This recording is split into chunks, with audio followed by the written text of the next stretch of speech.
चलिए सब ध्यान दीजिए, ये हमारा नेक्स्ट टॉपिक है, ये भी अच्छा इंपॉर्टेंट टॉपिक है। इसमें आपको बहुत ही क्या बोलते हैं सरल जाएगा अगर आपने इसके पहले वाला टॉपिक पढ़ा होगा तो।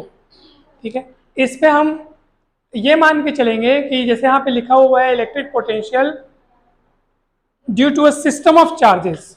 सिस्टम ऑफ चार्जेस मतलब बहुत सारे चार्जेस रखे हुए, मान लो यहाँ पे रखा हुआ है Q1 चार्ज, यहाँ रखा हुआ है Q2 चार्ज, यहाँ रखा है Q3, और ऐसे करके बहुत सारे चार्जेस रखे हुए हैं। और उन सभी चार्जेस के कारण हमको कोई पॉइंट है P, उस पर पोटेंशियल पता करना है। किसी यहाँ से दूरी सबकी अलग अलग है, ये दूरी R1 मान लो, ये दूरी R2, ये R3 है ना, और ऐसे बहुत सारे चार्जेस रखे हुए हैं, Q4 मान लो, Q5, 6, 7, 8, 9, 10। चलिए बारी बारी से आप सभी चार्जेस के कारण उस पॉइंट P पर पोटेंशियल का फॉर्मूला लिखें। ये जो Q1 चार्ज रखा हुआ है, मान लो ये पॉइंट A पर रखा हुआ है, पॉइंट B पे रखा हुआ है, C पर रखा हुआ है ना, ऐसे तैसे करके मान लीजिए एक Qn चार्ज है ना यहाँ पे, और उसकी दूरी कितनी है R है। चलो मेरे को बताओ, अभी अपन पोटेंशियल के लिए जो फॉर्मूला डिराइव किए थे, तो potential due to this charge Q1 at point P कितना होगा, मान लो V1। फॉर्मूला क्या होगा, 1/4πε0। अगर आप कुछ मीडियम मान के चल रहे हैं तो उसका डाइलेक्ट्रिक कांस्टेंट लिखना होगा K, और चार्ज है Q1 और उसकी दूरी है R1। सीधी सी बात, बहुत सरल है। Question number 1, potential at point P due to this point charge Q2 कितना होगा, V2 बोल दो, इसको Q2 और R2 कर दो, क्या कठिन है। 1/4πε0 K Q2/R2, इक्वेशन नंबर 2। ठीक है ना, फिर V3 होगा Q3/R3, फिर ऐसे Q4, सब Qn direct Vn 1/4πε0 K Qn upon Rn, equation number n। नहीं समझ में आएगा, 1 2 3 करके n हो गया। अब आपको निकालना है resultant potential at point P। ठीक है, अब मेरी बात सुनो ध्यान से, बहुत ही ध्यान से सुनो। जब यही काम हम लोग पिछले अध्याय में किए थे, मतलब यही काम मतलब इसी के जैसा काम जिसमें हमको पोटेंशियल कैलकुलेट नहीं करना था, इंटेंसिटी कैलकुलेट करनी थी। याद आ रहा है आप सबको, जिसको मैंने आपको बताया था, देखो बेटा कि इसके कारण फोर्स इधर लगेगा, फिर इसके कारण फोर्स इधर लगेगा, फिर ये वाला को हम लोग बढ़ा के रिजल्टेंट निकालते थे, फिर बोलते थे इसका रिजल्टेंट, फिर उसके रिजल्टेंट के साथ एक नया रिजल्टेंट, ऐसे कुछ कहानी खेले थे, याद है। वही काम हम लोग यहाँ कर रहे हैं बस, लेकिन ये यहाँ पे चकल्ले से नहीं करना है, यहाँ पे हम सीधे सीधे जोड़ेंगे। और तुम लोग बोलोगे ऐसा क्यों, तो उसका सिर्फ और सिर्फ एक और पर्याप्त और मजबूत कारण ये है कि जब हम इंटेंसिटी कैलकुलेट कर रहे थे, intensity is a vector quantity, यहाँ हम कैलकुलेट करें potential is a scalar quantity, इसलिए रिजल्टेंट निकालते समय, अब जब ये स्केलर क्वांटिटी है तो हमको वेक्टर नियमों का न ध्यान रखना है न मान रखना है, मतलब उनका कोई भी महत्व नहीं है यहाँ पे वेक्टर नियमों का। तो हम क्या करेंगे, सीधे सीधे जोड़ देंगे। स्केलर क्वांटिटी का रिजल्टेंट निकालने के लिए चुपचाप जोड़ दो, वैसे ही जोड़ना जैसे 5 3 8 होता है, 10 5 15 होता है, वैसे ही आपको रिजल्टेंट के लिए जोड़ देना पड़ेगा। तो मैं यहाँ पे लिखूंगा कि रिजल्टेंट पोटेंशियल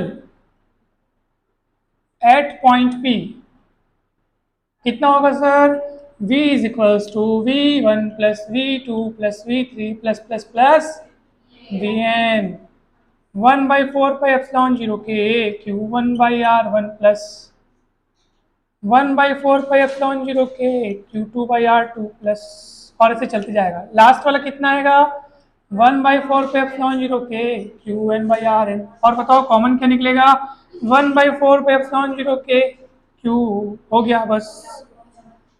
Q1 2 सब अलग अलग है ना, तो Q1/R1 Q2/R2 और Qn/Rn। नहीं समझ में आया क्या, हो गया, खेल खत्म, आपका आंसर आ चुका है। आप चाहे तो ये लंबे एक्सप्रेशन को समेशन या सिग्मा वाला लगा करके छोटे रूप में लिख सकते हैं। यस, पिछले बार भी लिखे थे ना। तो 1/4πε0 K sigma Q I R is equals to 1 है से n है, समझ में आया क्या, और ये V,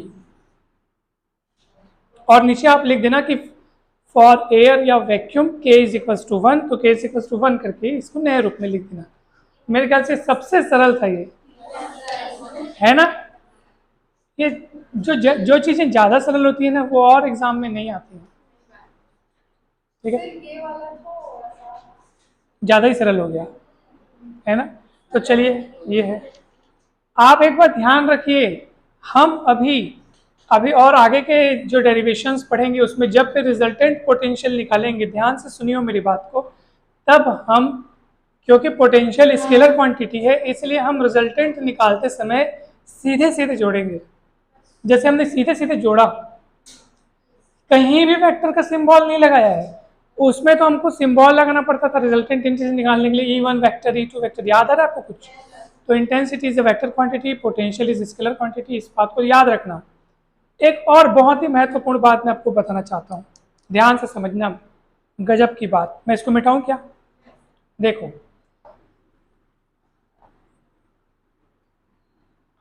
चलो इतने में मैं आपको जो बताना चाहता हूँ वो हो जाएगा। और वो बात ये है कि किसी पॉइंट पर जब कोई पॉइंट चार्ज रखा हुआ है, प्लस क्यू चार्ज रखा हुआ है, और उससे किसी दूरी r पर कोई पॉइंट P है जिस पर आप इंटेंसिटी कैलकुलेट किए थे, यानी विद्युत क्षेत्र की तीव्रता की गणना किए थे पिछले अध्याय में, बात सुन रही, तो उसका फॉर्मूला कितना आया था वो भी सुनो, 1/4πε0 Q/r², ठीक है। और आज हम लोग किसी पॉइंट चार्ज के कारण पॉइंट P पर जो पोटेंशियल की गणना किए हैं, तो उसका फॉर्मूला है 1/4πε0 Q/r, नॉट r²। मेरे बोलने का मतलब ये है सर कि आपको हमेशा याद रखना है कि E is inversely proportional to दूरी का square, but potential is inversely proportional to only दूरी, दैट इज दूरी raise to the power 1, distance के पावर 1 के इनवर्सली प्रोपोर्शनल होता है, जबकि ये डिस्टेंस के पावर 2 के, यानी दूरी बढ़ने पर तीव्रता तेजी से घटती है बजाय किसके, पोटेंशियल के। इसकी तुलना में जो इंटेंसिटी है वो तेजी से कम होती है, बिकॉज ये दूरी के स्क्वायर के इनवर्सली प्रोपोर्शनल है। बात समझ आ रही है?